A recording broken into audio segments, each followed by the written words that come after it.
They say that love can be blinding. Our hearts and minds become consumed with pure joy. And sometimes we tend to overlook obvious signs that may lead to an unhealthy relationship. Like the time a Satan-worshipping wife lured her husband to his death. Today, we'll discuss the story behind the Satan-worshipping wife that murdered her husband.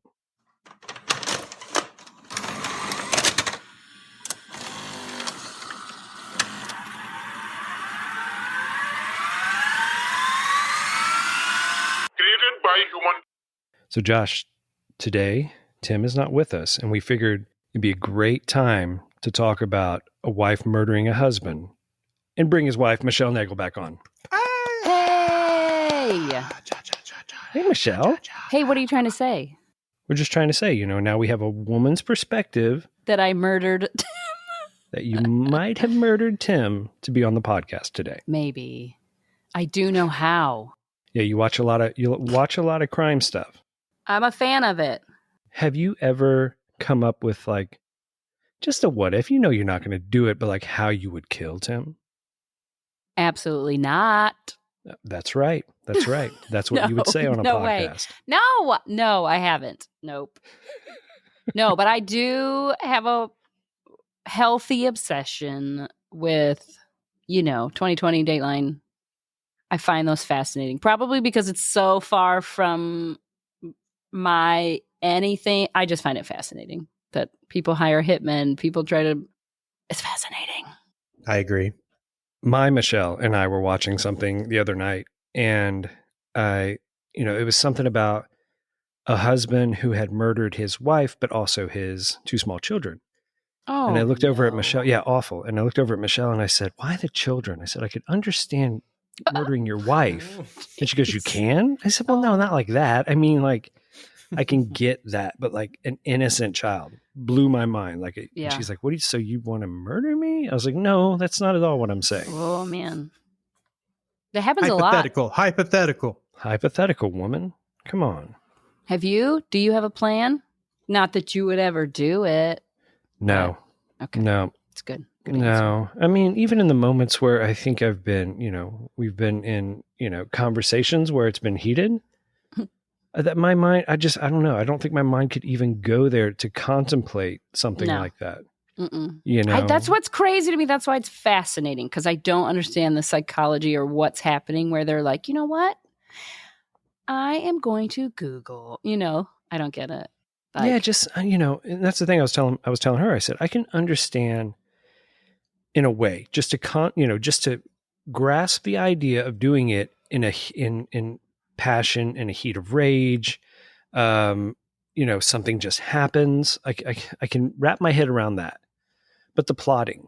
Oh my gosh. Yeah. And that's kind of where this story today goes. Well, it sounds crazy. I'm ready for it. A Satan worshiper? Is that a Satan-worshipping wife that murdered her husband? It makes it sound so nice. Created by Human. A Satan-worshipping. Oh, that's how I should say it. Today, we'll discuss the lovely story behind a Satan-worshipping wife who murdered her husband. Next on Created by Human. All right, let's dive into this thing. I'm here for it. 39-year-old Charlie Sigmin lived in Blytheville, Arkansas, and worked with the Southwestern Bell Telephone Company as a telephone lineman. He was a kind and friendly man with strong religious beliefs and a strong work ethic. He was also a man unlucky in love, married and divorced twice. He despaired of finding the right woman until he met Ann Mitchum. This time, he thought he had finally found happiness. He was wrong. During the early mornings of October 19th, 1986, he was shot 7 times. He was found lying face down on the living room carpet. His clothes were in disarray as if he had been in a fight. He was soaking wet with sweat and blood. I'm just picturing it. It's gross. And then he was It's sweaty. gross. Sweat and blood. Anne was separated from Charlie. He was killed in the home of her new boyfriend, 43-year-old Garey Goff. She admitted at the time that Charlie had been shot by Garey, but the events of the bloody October night still bewildered Charlie's friends and family. Even the police were divided about the circumstances of his death. Was it self-defense or was it murder?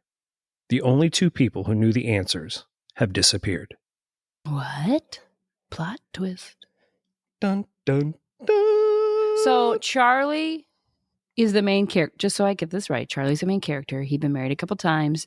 Anne was his most recent wife. That is correct. And they were separated Yes. at the time of the murder. Okay. That is correct. Separated at the time of the murder, and she had started dating a new guy named Garey Goff. What a name. Garey Goff. Garey Goff. It's always a Garey. Always. It's always scary. The way he spells his name is interesting, too. It's Garey. No, Garey, calm down. And his last name is Goff. You're not that Oh, special. Goff. Goff. I thought you were saying Goff with a TH. No, Goff. Goff. Goff. So Charlie loved children. And when he fell in love with Anne, he also fell in love with her two sons from a previous marriage. He wanted the best for his new family. And shortly after his marriage, he sold his small house and moved Anne and her children to a 9-acre farm. He named the farm after his and Anne's initials, C and A's, a name that he felt symbolized his happy marriage. According to his mother, Bonita, he and Anne worked side by side on the farm. Bonita says that Anne's children is what drew her and Charlie together.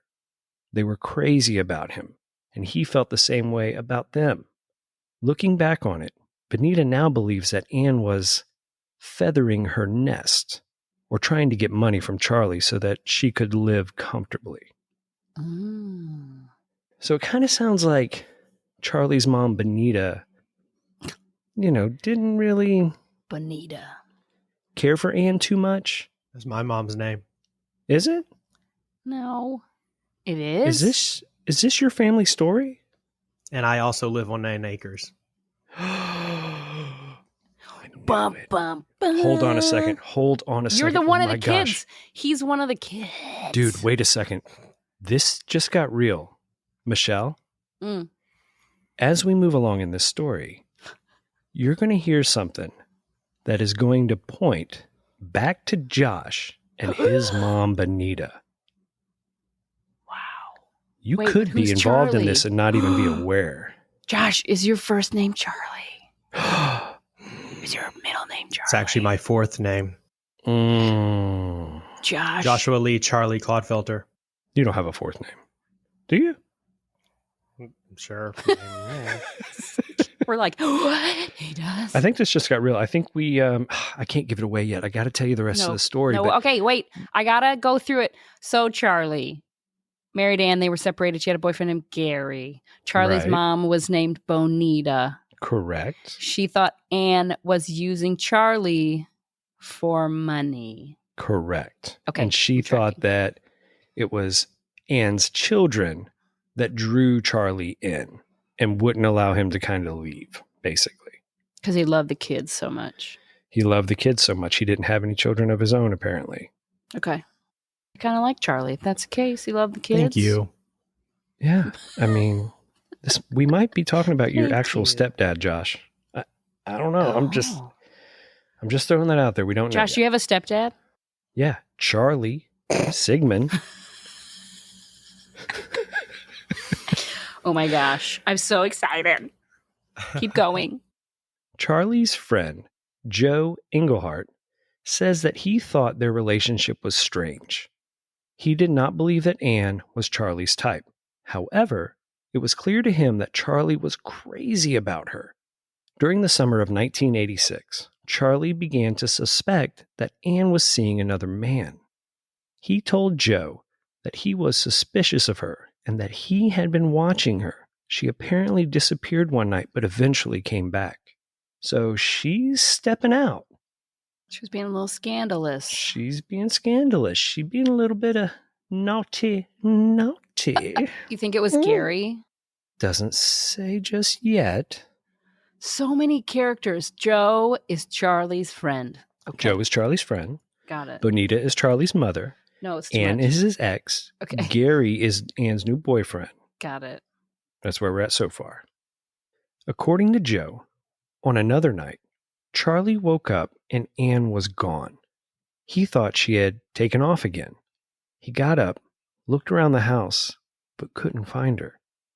He then noticed a light coming from underneath the door to their shed in the backyard. He went out, opened the door, and found her sitting on the floor in negligee. No. That's what I'm talking about. Oh, sorry. Don't make that noise. Sorry, my bad. She had a semicircle of candles around her and a poster or a drawing of a Satan-like figure on the wall. She was chanting in the words he did not understand. He confronted her, and then they went back into the house. Dude, that would freak me out. Listen, all of that would be freaky, but also in negligee. What? In negligee. I mean, that's kind of hot. I'm just throwing it out the there. Kicker. Like, why did she have to be in that particular? I don't know. But like, that's what Satan likes. I don't know. Weird. Can you just be like a baseball tee and some shorts? No, you're dead on right. That is exactly what Satan likes. Satan's a man. He's totally in the negligee. Okay. I think. Weird. I mean, I'm just saying. Weird. Satan's into some kinky stuff. Apparently, It's just what he's into. I don't know him. We don't talk.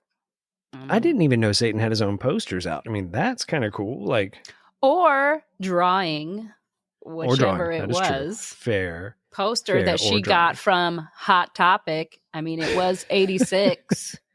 So that is true. You know Hot Topic. Josh is like, I don't know what that store is. No, Hot Topic was after me. That was after my teenage years. No, but you know Hot Topic, right? Oh, I know what it is. Josh, yeah, for sure. Do you know what Hot Topic Josh lived at Hot Topic.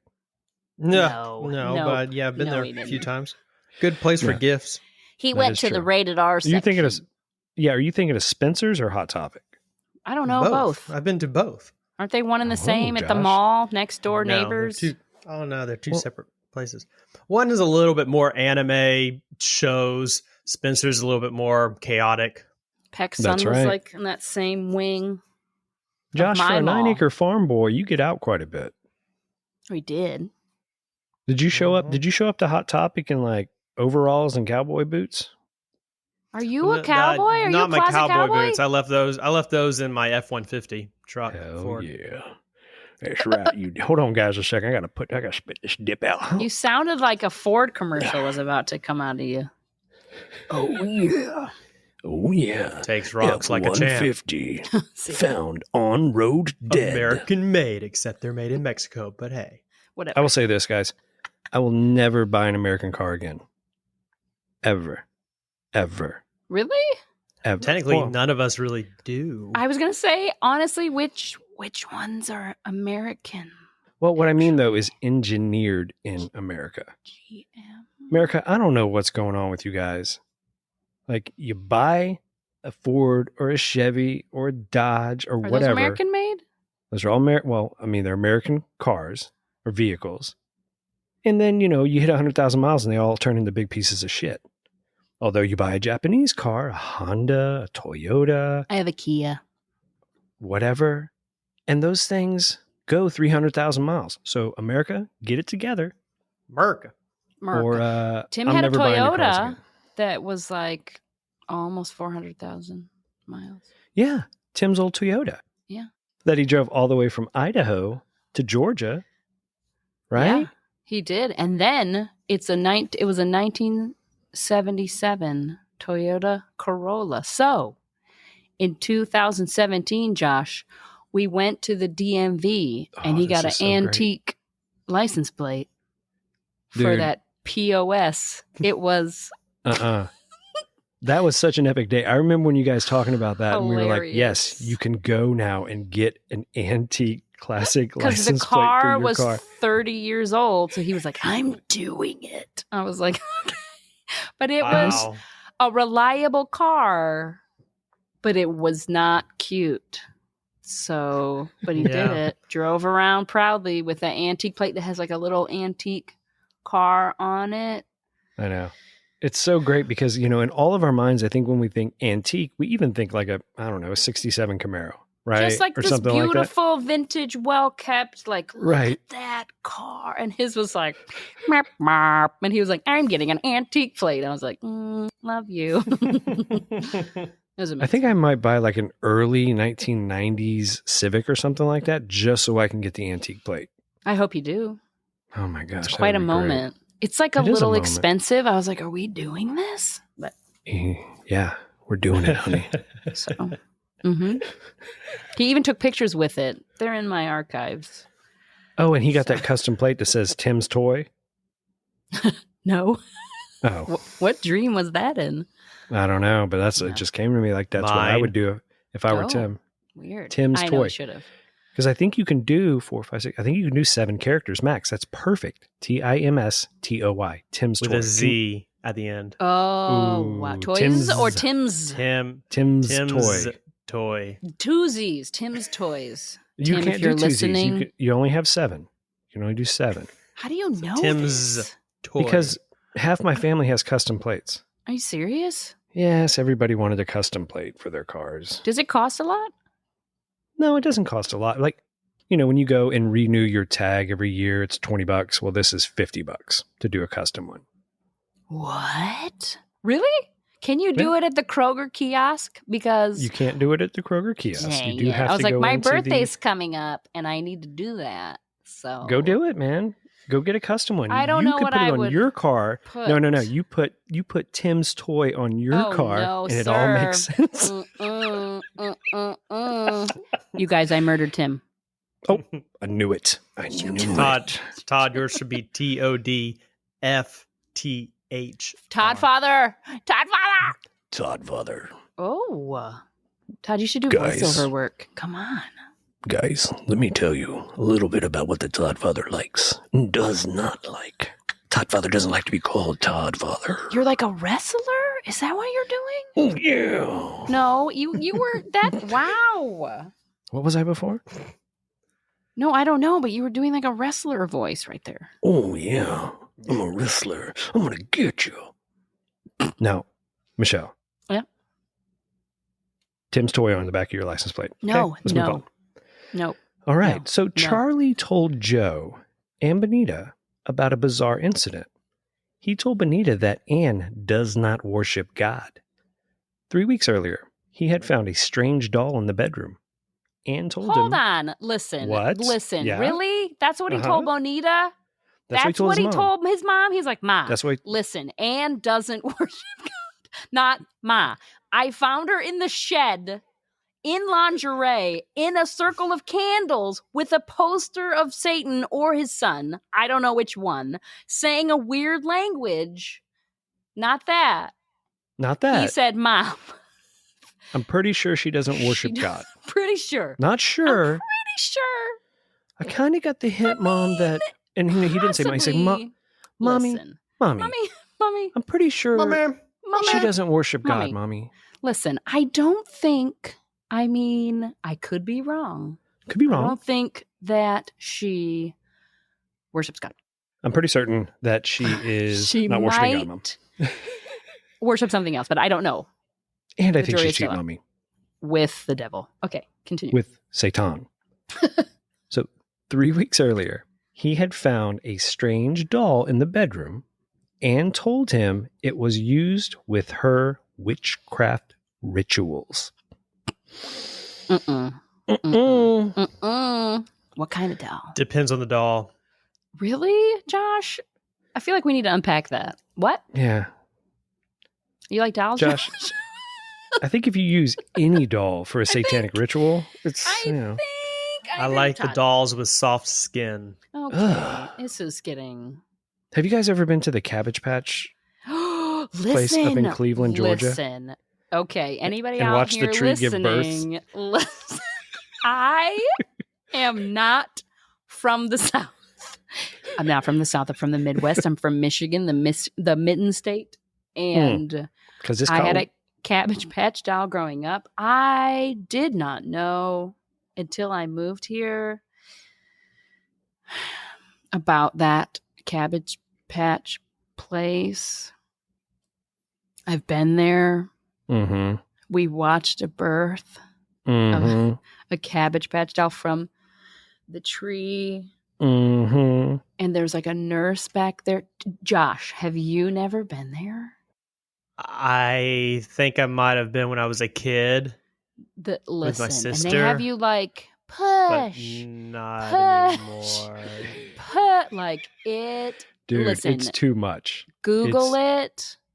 Yeah. Google it. I mean, was like I'm okay with Build-A-Bear, but this seems like another level. Well, okay, It's imagine. very Okay, hold on a second. Now, let me paint the picture for everybody. Now, it's in Paint it. Cleveland, Georgia, which is like, I don't know, an hour and a half outside of Atlanta-ish. Yeah, maybe sure. maybe a little bit further.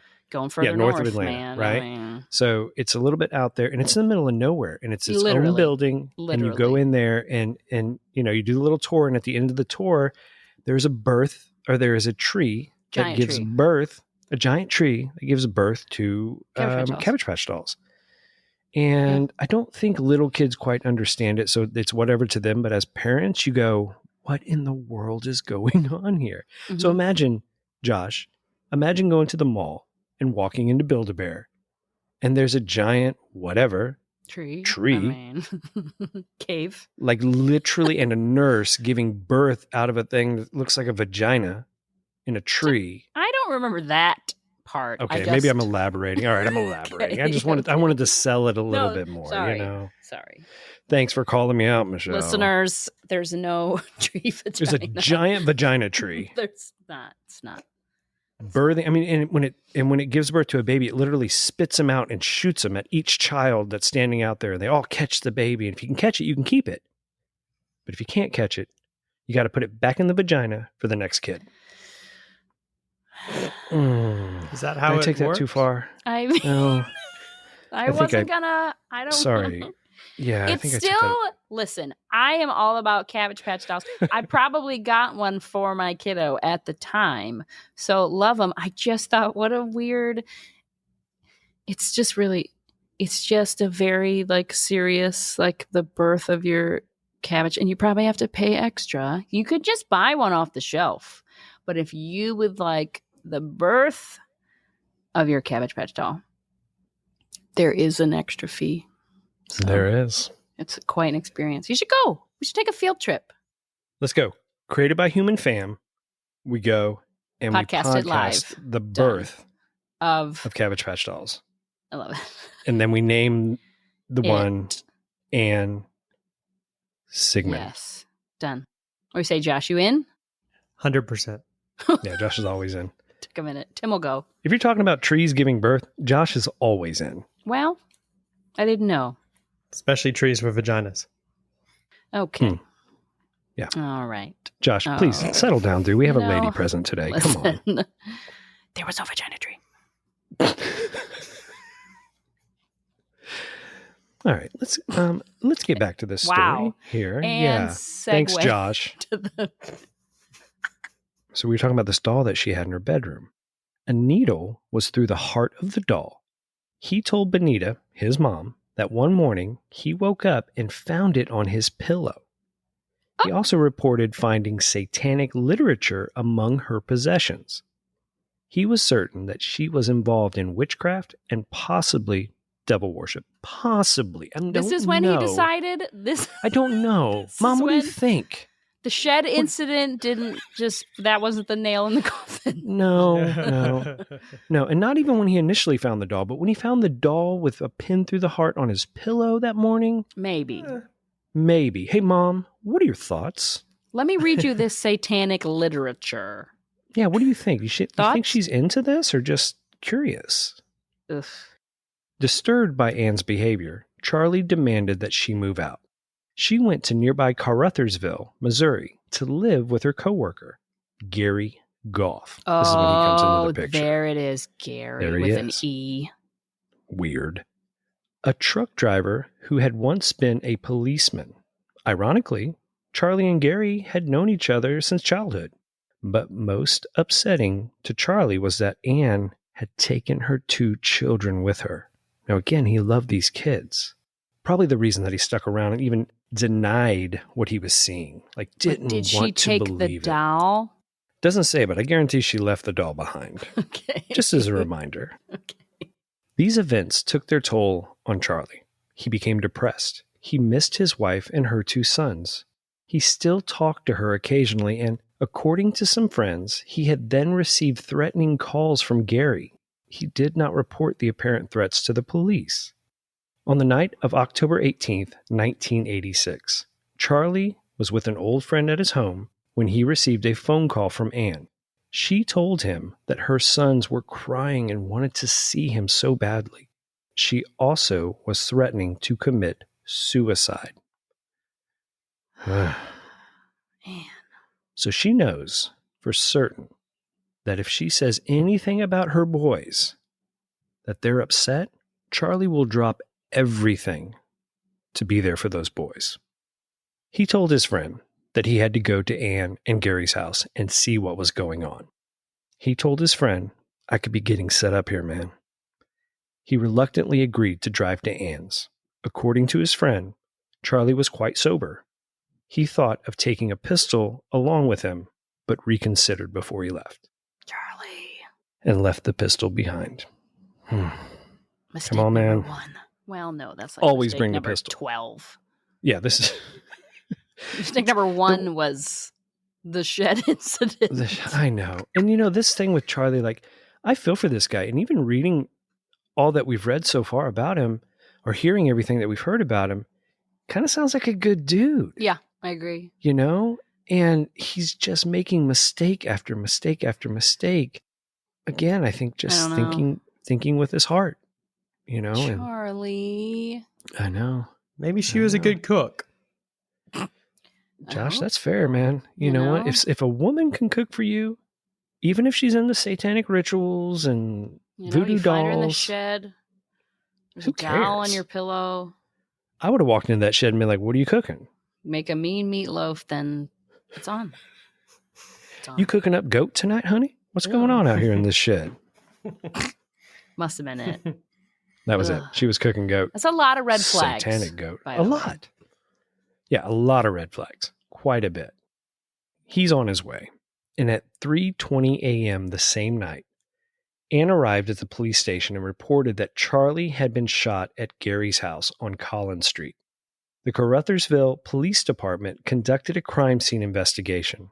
According to patrolman Garey Hillman, the house was torn apart. It was clear to him that a very bad struggle had occurred. There was blood all over the doors and walls. There were 7 bullet wounds in Charlie's body. Jeez. 2 on the inside of his left thigh, 1 in the upper left scrotum. Oh, gosh. I just felt like I got kicked in the nuts right there. Wow. You okay? Yeah.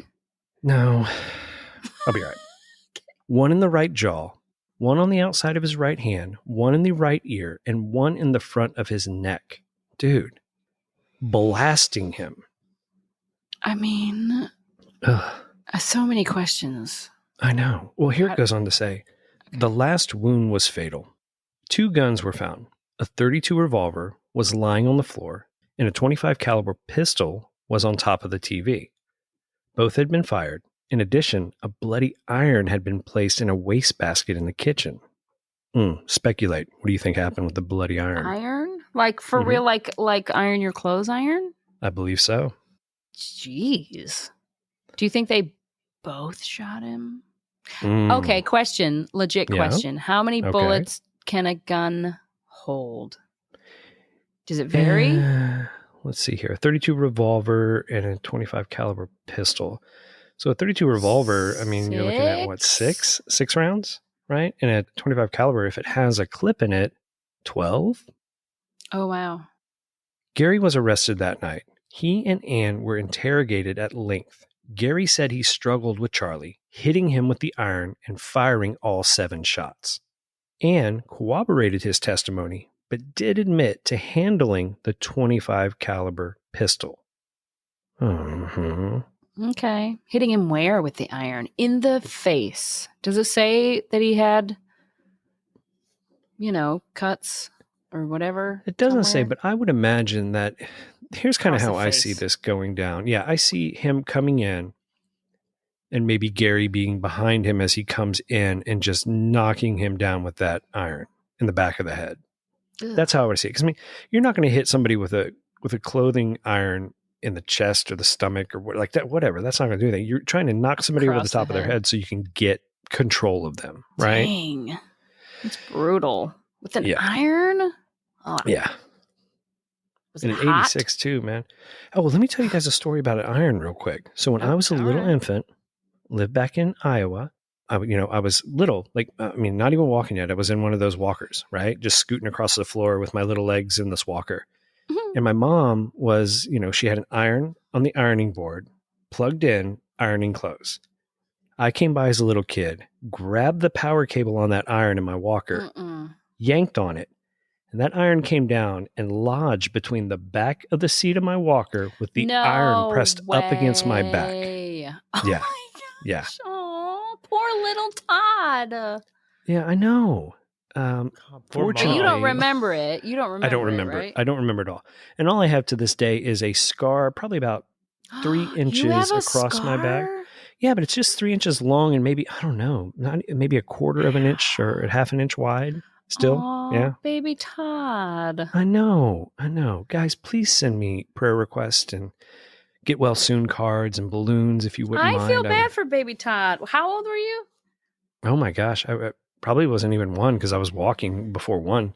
I mean, I was probably, I don't know, 6 months, 7 months, maybe. Something like that. Speaking of walker stories, Mm-hmm.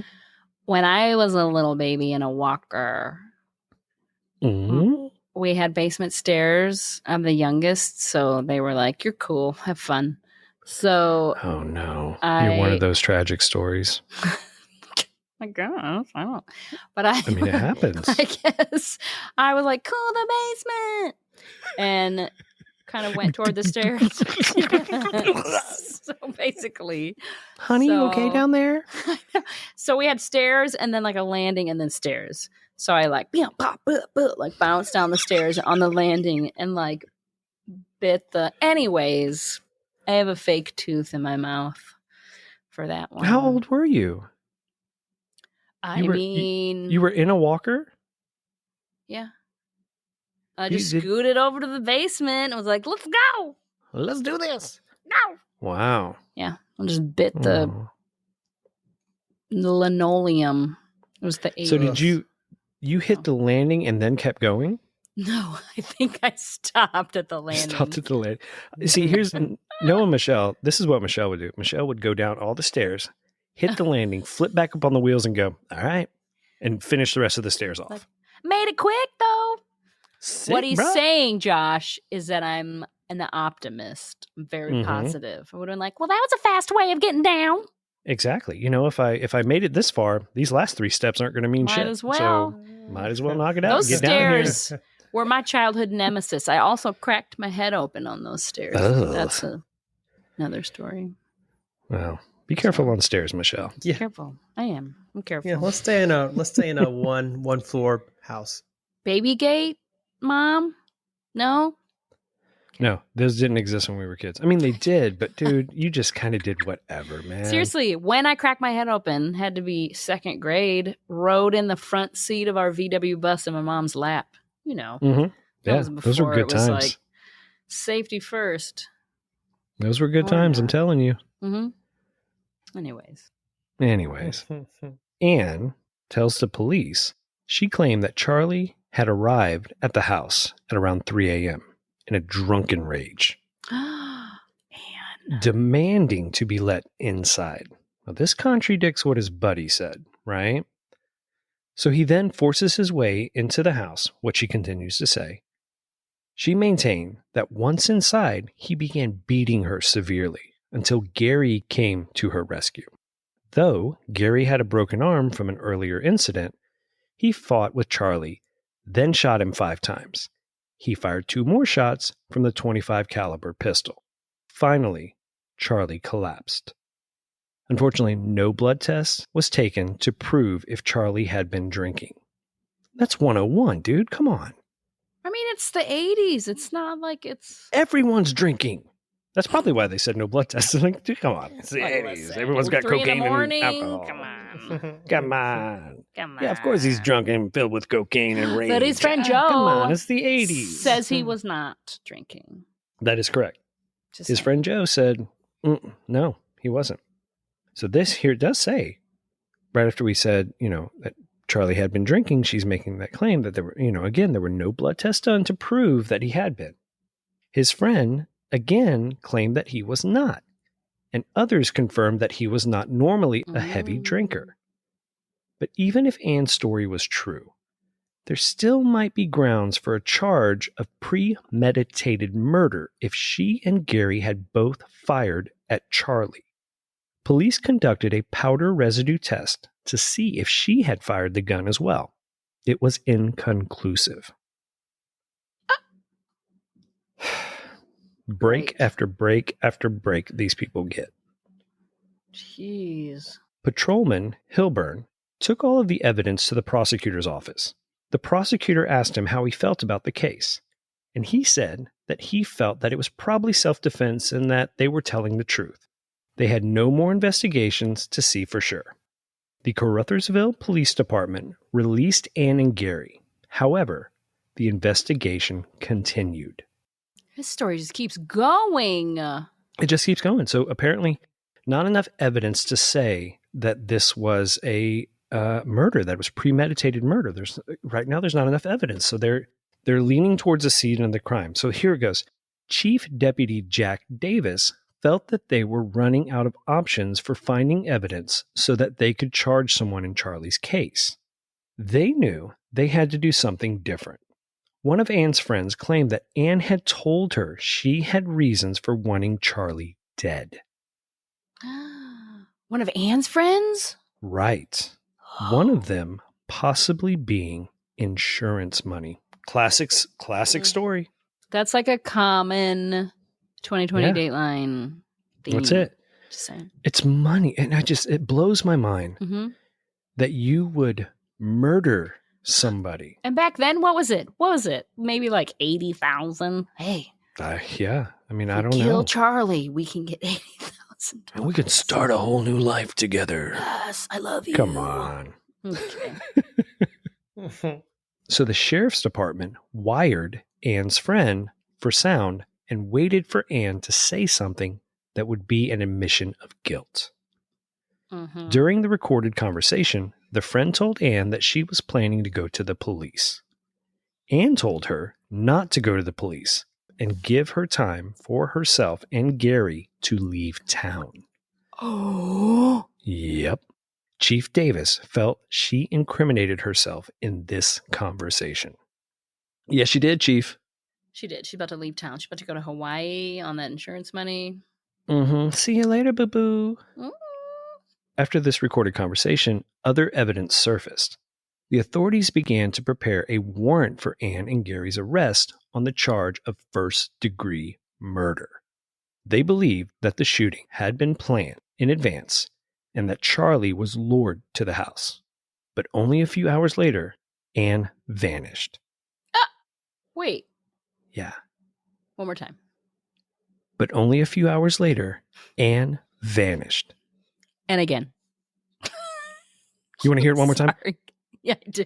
But only a few hours later, Ann vanished, leaving her two sons behind. Garey had already left town, and his truck was later found abandoned in Phoenix, Arizona. The couple has not been seen since. Well. Here, the police say, we're going to wire you up. You're going to go have a conversation with her. And on that recording, Ann says, cool. Go to the police, whatever. Give me a little bit of time to get the hell out of Dodge. So they bounce, and she leaves her children behind, and this blows my mind. Why this blows my mind? It doesn't say how old her children are, but this blows my mind. Doesn't matter. I was just curious. Doesn't matter. Doesn't matter. But this blows my mind simply because the one thing that Charlie loved so much about his life and this family were these two children that she gave no shits about and left them behind. I'm speechless. I mean, yes. That's wild. So, I mean, that was like 86. So you think they ditched and got new identities. The crazy thing is she probably did not get insurance money. anyways. Well, yeah. I mean, if it's a murder, you're not getting insurance money. You know. I'm just saying she did it for insurance money. They didn't even get any. Then they abandoned their kids, and they're still alive. Well, hold on. Let's continue. Oh, there's more? There's more. April 1987. Charges were officially filed against Ann and Garey, and warrants were issued for their arrest. However, the police are still divided on whether the shooting of Charlie was self-defense or murder. Patrolman Hilburn does not believe it was murder. Now, this is the guy originally, too, the patrolman who was like, I literally think it was self-defense. Hell, I don't know. Shit. I'm just an officer. I'm a patrolman. I ain't no chief deputy. Shit.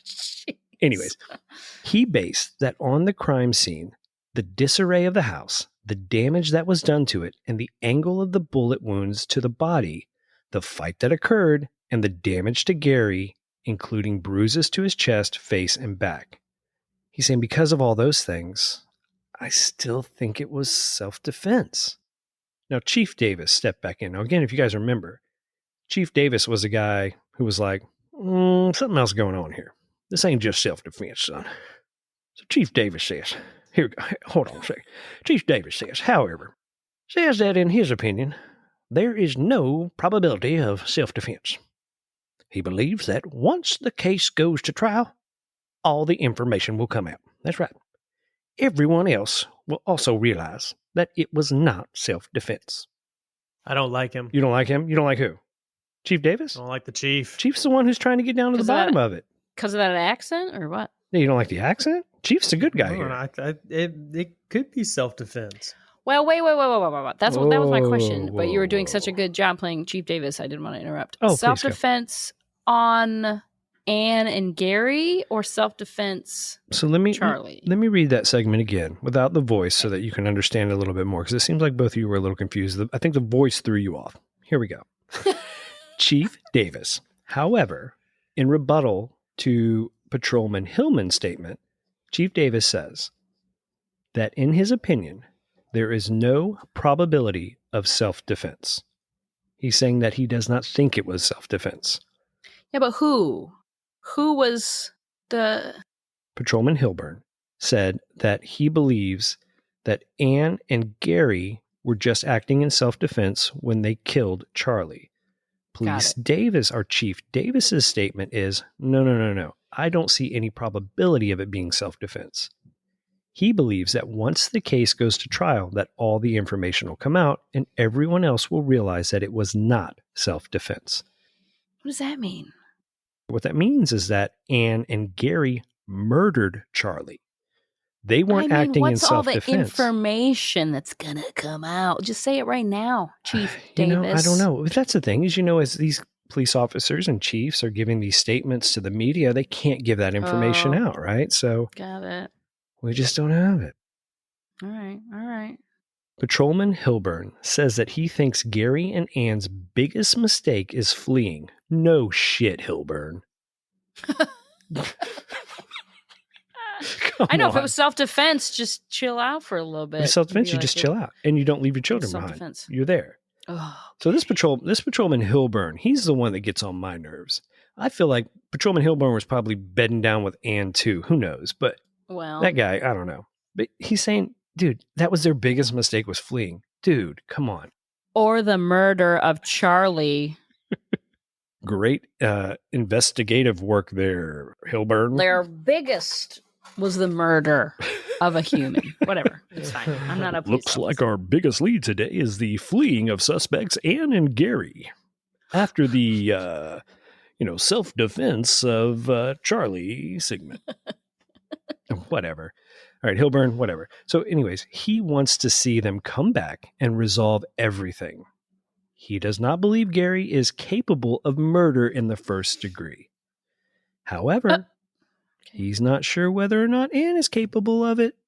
So maybe not. He's friends with Garey. He's friends with Garey. Gary's his buddy, right? Mm-hmm. Now, there have been story after story after story about men who have fallen for women, and the women have directed the men into doing a crime or a murder for them. Now, I'm not saying that's what women do at all. That's not what I'm saying. What I'm saying is Men can only think one thought at a time. We're guilty of it. So I'm just going to leave that to speculation, what old Garey's thinking about. No, I'm not. Garey's thinking about getting in the Cabbage Patch tree. That's what he wants to do. Circling back. We'll call back there. Garey wants to get in that Cabbage Patch tree, and he's not thinking about anything else. And Anne says, all right, you want to get in this Cabbage Patch tree? You want to get in this Cabbage Patch tree? I'll tell you what you got to do. Really? Let's get Charlie over here, and you kill him. Jeez. Don't tell me. There's got to be more to the story. There is. Okay. Because I am like sitting on the edge of my seat. I thought you were like, and that's it. I'm like, That's it. No. That's it. Great story. The only way the case would be resolved is when Anne and Garey have their day in court. They have never been officially served a warrant and may not even be aware they are wanted. May 22nd, 1989. Garey voluntarily surrenders to the county sheriff's office on the charge of first-degree murder. A week earlier, he had contacted Chief Davis through a third party and said that he was tired of running. They negotiated a peaceful surrender. He still maintained that Charlie's death was self-defense. However, he shed some light on other things that occurred in relation to the case. Specifically, he said that Anne had fired some of the shots, including the fatal one. So that's some new information right there. Anne's the mastermind. Of course, Anne's the mastermind. Wait, you were just saying men, blah, blah, blah. No, but that's And exactly... now- Hold on a second. That's exactly what I was saying, though. Yes, Anne is the mastermind because Garey is doing whatever he says so he can get into the Cabbage Patch treehouse. But maybe Anne was like, listen, I'm done with this guy. I want some insurance money. Yes, Michelle, I need that's you to exactly kill. what I'm saying. That is exactly what I'm saying. Oh.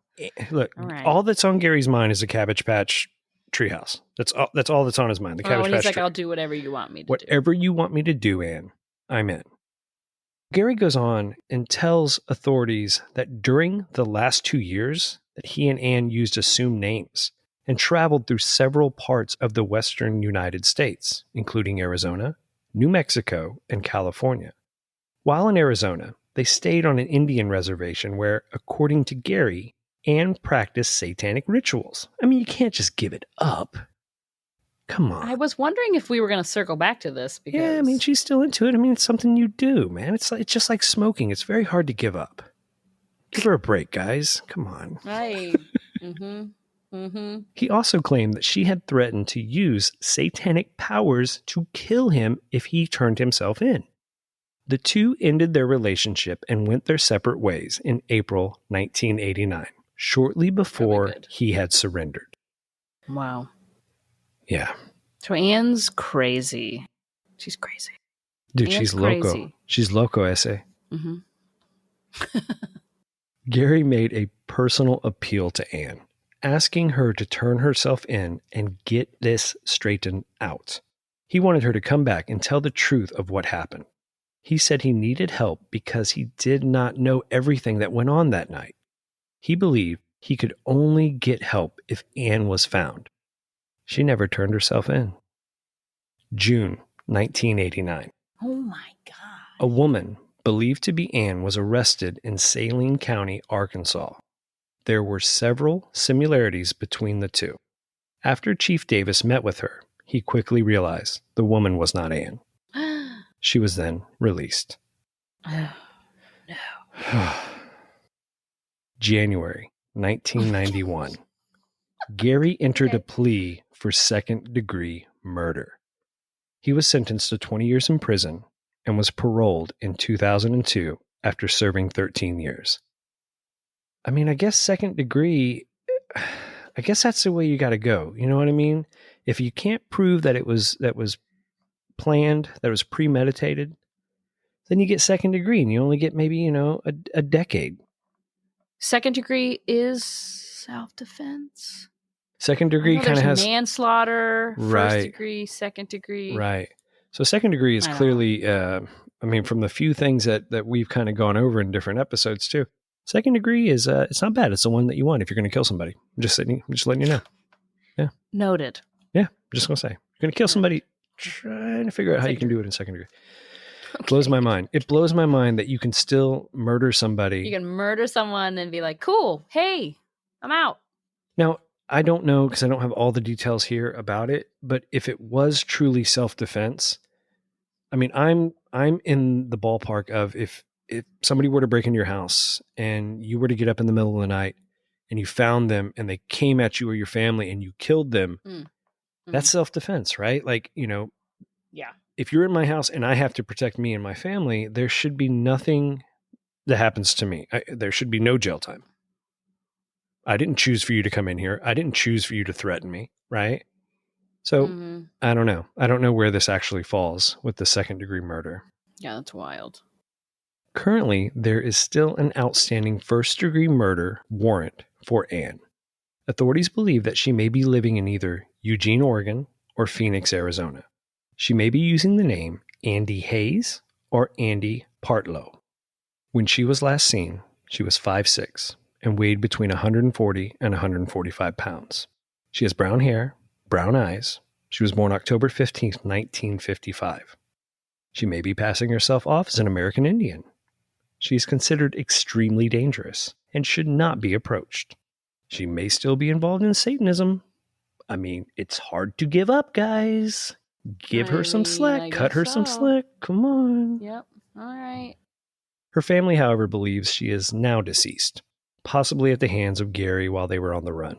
Sadly, on January 22nd, 1991, Bonita, Charlie's mother, passed away at the age of 66. Oh, that's young. I know. Heartbroken. Yeah, no kidding. 91, this all went down in 86. So you're talking 5 years later. Whoa. Now, is there more? That's it. At the end. That's the story, guys. Oh, wow. There's a lot going on there. Murder. I think Anne's probably dead. You think so? Wow. Yeah. She was born when? Anne was born October. in 1955. I mean, she's only 60, whatever, 8. Yeah, she's not. I mean, she's not very old. I mean, she's older. If something hadn't happened, technically she should still be alive. Man, I don't know who was the mastermind. I think the whole satanic worshipy thing is weird. Like, it's a weird addition to the story. It's almost, in a way, it's almost irrelevant. Like, you could have, like, not you, but they could have left it out, and it's still, but it does make her sound a little crazy. You know what I mean? It's interesting. But it's interesting that they included it. Yeah, I mean, I think the satanic side of it in the story did play quite a big part, meaning that had that not been part of Anne's life, Charlie may have still been around. It sounds in general like Anne was just a self-centered person, really. Everything was in her desire, her needs.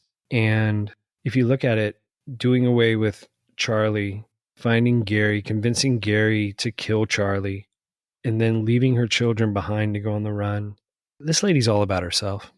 That's all. You think that was it, though? You think it was Anne? You don't think Garey was like, I love you, we need to be together? It could have been. You know what? It could have very much been a combination of both. Mm-hmm. I think. I'm trying to think of all the stories that I've, watched. Right. And I feel like they're like, we're in love. We need to get rid of this other person so that we can truly be together. Absolutely. And if I were to speculate, I think it goes down like this. I think Garey knew Charlie and they were buddies back in the day, right? Scandalous. That's scandalous. Right. And then Anne moves on to Garey. And Garey doesn't really care about Charlie. Like, he's like, whatever. Yeah, I kind of knew Charlie, but you and I are starting this life together. And then she starts to plant the seed of, you know what? He was bad to me. He didn't treat me well. Oh, but he loved her kids. Right. But she's feeding Garey this stuff. And then in return, again, Garey, just all about the Cabbage Patch doll tree, is saying, what do you want me to do, girl? Girl, what do you want me to do, girl? You want me to take... So is Garey... Where's Garey at? Garey was in prison, but only served 13 years, and now he's out. Yeah. Gary's, I don't know. I don't know any more information about Garey. I guess he's out there living his best life. Maybe he linked up with Anne again. Who knows? Whoa. In the spiritual realm. Mm. Well, he's still alive. So you think he took up hey, Satanism? Listen. Yes, maybe. She taught him the ropes before she... I don't know. They're probably on that Native American reservation. Yeah. Just trying to be nobodies. That'd be crazy if they met up again. Wouldn't that be nuts? Reunion. And moved on. I mean, come on. She went through she Charlie was like, and Garey pretty quick, so Oh, he was already on to someone else. Yeah, True. and there's no telling too, man. It's like, you know, if she's moved on and she's changed her name and she is still alive, or she was still alive for a while, who's to say she hasn't done this again to somebody else, right, Josh? Yeah, I mean, that's what you're saying. Like, this is probably just something. I mean, once you do it and you don't get caught, and you're like, okay, that's just, I mean, that's what I do. I get what I want, or I end you. Also, what happened to her kids? Doesn't say. Jeez. What a story to, I don't know, tell your kids, or, you know what I mean? To be like, well, my mom, your grandma. Mm-hmm. Killed a man with an iron. Yeah. It's crazy. In the end, it's a crazy story of a man falling in love. He thought for maybe the final time, right? Like he finally found the woman of his dreams with these two young boys of hers. And he thought, man, this is my family. Like, how lucky am I? Oh. Then he finds out that this lady's, you know, kind of into some stuff that's a little scary. You know, after so many things, after talking with his mom, he bounces. So he bounces and he moves on with his life, although he's probably still heartbroken, not only from the marriage, but from losing these two young boys in his life that he probably grown pretty attached to. So he's moving on with his life, trying to get things back together. And then this vampire witch just sucks him back in. What a title. I mean, did he bounce though? Didn't she leave? I don't even think he ended it. I don't remember, honestly, like what the ending was, but he seems like he was such a devoted, like, you know what? This is a little weird, but it's all right. We'll work it out. It's kind of creepy, but, you know, Mom, I don't really know, but I love her. I love her kids. Yeah, initially, Charlie asks her to move out. Oh, okay. Yeah. So he did. I mean, he's basically like, I don't want to do this anymore. Something's wrong. Something's off. So he does. He asks her to leave. And I bet it had to have been hard too. You know, knowing that he loved these children so much. And then he got murdered. And then, you know, he gets sucked in. And Garey too. I think Garey was also a victim in this, I would assume. And this is just speculation too. But it sounds like this lady was all about some odd stuff, all about control, and all about getting what she wanted. And she brought Garey into the fold to help her do her dirty work. Sure. And in the end, Charlie lost his life. And in the end, Anne is chilling in southern Arizona with a Mai Tai. Yeah. Just chilling. And I do love how her parents were like, oh no, she's probably dead. You guys quit looking for her. Her family's like, you know what? Yeah, we haven't really heard from her at all over the years. Ever since you guys accused her of murder and she went on the run, we just haven't heard from her at all. She's probably dead. Not a peep. Not a peep. Probably dead. Stop the investigation. We're definitely not looking. Don't check our basement. Move on. Nope, those aren't Christmas cards from her. Nope. Andy Hayes? Oh, that's somebody else. It's Moving on. Interesting. Well, let me give you guys my conclusion here.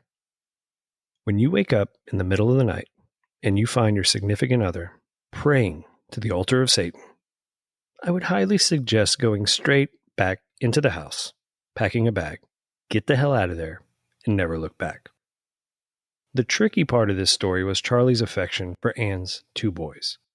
Anne knew that by telling Charlie that the boys needed him, he would drop everything and be there at once.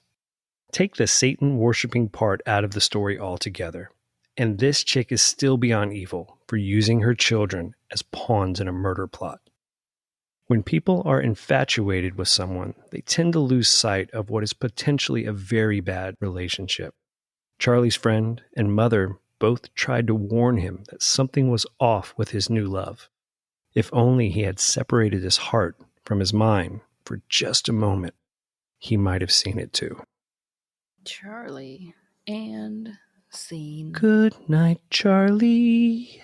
Aw, cheer up, Charlie. Is that how it goes? Cheer up, Charlie. From Willy Wonka. I'm sorry, but it's just too late. Your ex-wife murdered you. Hold on a second. We do have to circle back to something that we were talking about at the beginning of this episode. 9 Acre Farm. Josh. Charlie murdered her 2 boys and her going on the run. Yeah, this gets kind of personal for me, so that's why I've stayed kind of quiet. No, it makes sense. So she goes on the run. Guess where she lands? North of Atlanta, Georgia. Josh, what year were you born? Hold on, listen. What year were you born? 87. 1987 when Josh was born. Wow. Charlie was murdered in 86, and she went on the run. There were already 2 boys. I know. Then she met the next guy, Josh's father. So you think it's Gary or Jerry? I mean, Charlie. I mean, Barry, Samson, Peter. Barry. I think it's my father. I think it's your father, Josh. I think your mom is Anne. She married your father. My mom is Benita. Dude, she changed her name. She's running from the law. Of course it's Benita now. What? She took the Benita, and that's what I'm saying. She took the Benita name from Charlie's mother and thought that's a great alias. I'll use that. It's all coming together, Josh. You need to have a talk with your mom. I'm confused. So welcome to my life. Shall I lay it out one more time? Yeah. All right. What's your theory about Josh? All right. 1986. Anne murders her ex-husband, Charlie. Charlie's mother's name was Bonita. In 1986, Anne went on the run after the murder of Charlie. She's never been found since. Mm-hmm. She ends up in Georgia, changes her name to Bonita because that was her ex-husband's mother's name, and then meets Josh's dad. They get married, have Josh in 1987, and they repeat the story, a 9-acre farm. I mean, she already left her boys, so they wouldn't have been around. Yeah, I haven't met them. See? Josh hasn't even met his older brothers. So your mom basically changed her ways, though, is what you're saying. Like, there hasn't been any weird activity for the past 30 Not years. Weird to my standards. What? Okay. We should unpack that. Just kidding, Mrs. Clodfelter. We're just teasing. In case you hear this episode, all I've heard is wonderful things about you. So if you did do this in the past, you have definitely changed your ways, and I applaud your effort. My gosh. Wow. I hope you're not listening to this episode. She might enjoy it. Maybe. Well, guys, Michelle, thank you so much. Thank you for joining us again. I always love it because you guys are weird and great. Well, you're not exactly. That's such a nice compliment. Not weird. I mean, sorry, that came across as like, you guys are weird. Really like that. Oh no, And I had take nothing weird as a better to compliment. do. Weird as a compliment. My child is just sitting upstairs. No, I really enjoy being on here, Good, because when we Tim love is having gone. you on. aka murdered. So I might see you again. Dun, dun, dun. Next podcast about the murder of Tim Nagle. All right, guys. Love you so much. Michelle, thank you again for joining us. Can't wait until you're on again next time. Have fun in Cali. Let's do it. Yeah. Thank you. All right. Love you guys. Love y'all. Bye. Bye. Be sure to subscribe to the Created by Human podcast. Leave us a review. Follow us on our socials at Created by Human. Head over to createdbyhuman.com for additional information. Sign up on our mailing list and check out our Created by Human swag. Does it just sound like gibberish? We'll be back next week with an all-new story that is sure to make you question, is it true or was it